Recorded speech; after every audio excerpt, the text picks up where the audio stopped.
عمورة لاعب منتخب الجزائر بعد فوز الجزائر على الكونغو اتريق على المشجع الكونغولي. للي ما يعرفش، المشجع الكونغولي ده من اول البطوله بيفضل واقف الوقفه دي من اول الماتش لغايه نهايته، وامبارح وقف 120 دقيقه بالشكل اللي انت شايفه ده. لومبومبا اللي بيمثل تمثال رمز النضال، والحركه دي بتاعت النضال ومحاربه الاستعمار الفرنسي في الكونغو والجزائر والمغرب ومصر وتونس. في اخبار بتقول ان ليه شارع في مصر باسمه، وطبعا ده موقف ما بيمثلش الجزائر بحالها، ده بيمثل عموره بس. فالشعب الجزائري نزل دعم المشجع الكونغولي. زي ما قلت لك، الموقف بيسيء للاعب بس، واكيد اللاعب هيعتذر، وممكن يكون مش فاهم الموضوع اصلا وهو بيهزر وخلاص. الفكره بقى ان هو ولا ساهم في هدف ولا سجل هدف، وكسبوا الكونغو 1-0 في الدقيقه 119. يعني خصم محترم، والمشجع ما ضايقكش سواء ليه قصه نضال او لا. فاتمنى ان عموره يعتذر، وده ما بيمثلش الشعب الجزائري المحترم كله طبعا. شوف الخوت معنا هذا الخينا هذا. شوف هذا راه لاعب تاع الجزائر اللي بحث اليوم الكونغو الديمقراطيه. الجزائر الدوله العظمى. كون عرف هذيك الشخصيه اللي كيمثلوا، اللي استهان بها واللي استهزأ بها بديك الطريقه، اشنو كتمثل بالنسبه للكونغوليين او بالنسبه للناس الاحرار في العالم، راه ما غاديش يدير هذا الشيء. ولكن قله المعرفه وقله الثقافه والانسان ما عارفش، راه ممكن تصدر منه بحال هاد الاعمال هادو. علاش ما تخليش المقابله تدوز بسلام وتدوز نقيه؟ هاد السيد هذا كيمثل واحد الشخصيه اللي هي تاريخيه في تاريخ الكونغو الديمقراطيه، وهو السيد اللي سهر على استقلال الكونغو الديمقراطيه من بلجيكا المستعمره، وتم الاغتيال ديالو من طرف بلجيكا سنه 1961. ومؤخرا ممكن رجعوا بعض الاجزاء من يعني من الجسد ديالو او الرفات ديالو للكونغو الديمقراطيه. هذه واحد النبذه مختصره جدا على هذا السيد هذا، والمشجع الكونغولي اللي كيوقف طيله 90 دقيقه بهذيك الطريقه، يعني تكريما لهذه الشخصيه الفذه في تاريخ الكونغو الديمقراطيه. وجا واحد اللاعب اللي كيلعب كره القدم، كره منفوخه بالجلد، ما عندها علاقه لا باستعمار ولا بحريه ولا باستقلال، وكيدعي الدوله ديالو باللي دوله اللي استقلات وفيها الشواكر وفيها الناس اللي قدموا الغالي والنفيس من اجل استقلال البلد سنه 1962. ما عرفش قيمه الاستقلال وما عرفش قيمه هذا الشخص هذا، وجا كيستهان به بهذه الطريقه. والله العظيم الا حشومه حشومه لاعب كيمثل دوله وكيمثل منتخب يمشي يستهان بواحد الشخصيه ويستهزئ بها بهذه الطريقه هذه.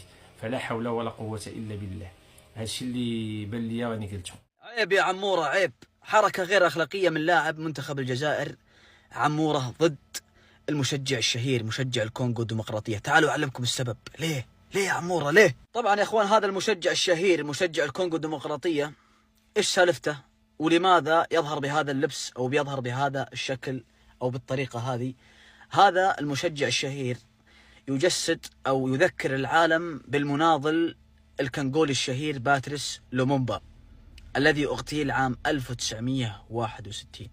وش قصة هذا المناضل الكنغولي الشهير؟ طبعا يا اخوان، هذه الشخصية ناضلت ضد الاستعمار الاوروبي، وكانت حياته ثمنا لهذا النضال اللي كان يخوض فيه لومومبا من اجل الجزائر ومن اجل قضاياهم ضد المستعمرين الفرنسيين وضد المستعمرين الاخرين اللي تسبب بالاذى على الجميع للامانه.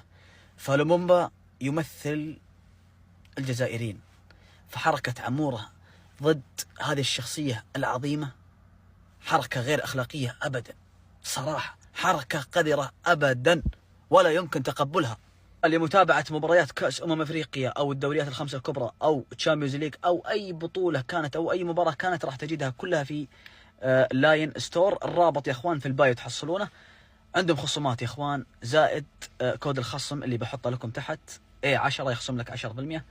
استمتعوا يا اخوان. مما احترمتيش هذيك الوقفه ديال هذاك الكونغولي وما عرفتيش المعنى ديالها، راه ديك 2 المليون شهيد ديالكم ضربتيها في الزيرو ولدي.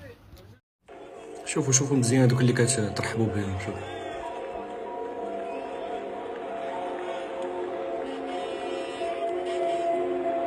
لا حول ولا قوة الا بالله.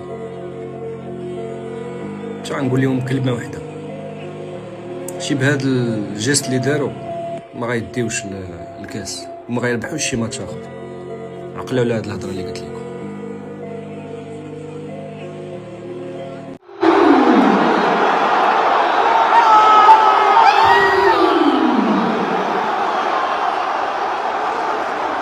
شوف انا عارف شي جزائريه غيدخلوا لهاد الفيديو هذا وغيسبوني.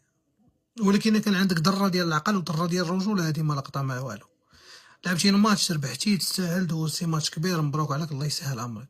هذاك المشجع عنده قضيه وطنيه كيمثلها، شنو دارك اللي غيمشي تستهزأ به بحالك؟ والمصيبه شنو هي اذاعه صاحبي، واعلام وقيامه واعلام رسمي هو اللي مبارطاجي هاد الفيديوهات.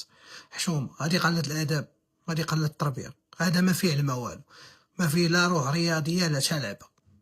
تقبلها ما تقبلهاش اخويا، ضرب راسك مرض. السلام عليكم.